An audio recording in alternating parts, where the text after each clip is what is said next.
Fill in the missing Spanish word in the phrase. There will be 8 missing words in total. Write how many words you answered correctly in the comments. Number 1. I am a man. Un hombre. It should be soy un hombre. There are 2 verbs meaning to be in Spanish, ser and estar. We use ser to talk about things that are permanent, and the first person singular conjugation of ser is soy. Soy un hombre. Number 2. Their horse is young. Su es joven. The full sentence is Su caballo es joven.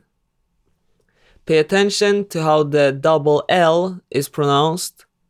Su caballo es joven. Number 3. We are going to the park. Vamos parque.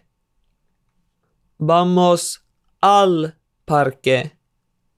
A means to, and parque is a masculine noun, so the park is el parque.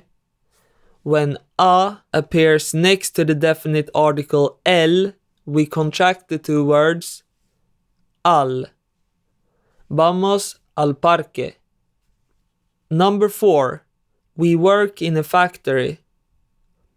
En una fábrica. Trabajamos en una fábrica.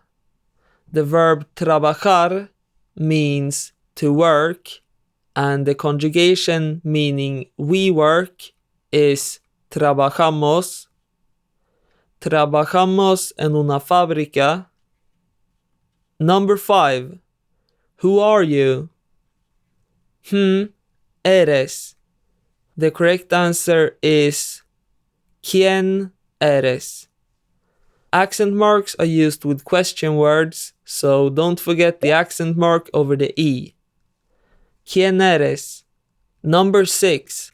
Juana is Peruvian. Juana es Juana es peruana. We say peruano for masculine nouns and for males, and we say peruana for feminine nouns and for females. Juana is a female name, so we say peruana. Remember that even though countries are capitalized in Spanish, nationalities are not, so we write peruana with a lowercase p. Juana es peruana. Number 7. My dad is 52 years old. Mi papá, 52 años. Mi papá tiene 52 años. In Spanish, we don't use the verb to be to say our age. Instead, we use the verb tener, meaning to have. My dad has 52 years. My dad has can be substituted with he has, and he has is tiene. Mi papá tiene 52 años. Number 8. I miss you. Extraño. And let's use the singular informal form of you. We say te extraño. In the phrase I miss you, you is the object, the action receiver. It's a direct object since it directly receives the action, and the singular informal form is te extraño.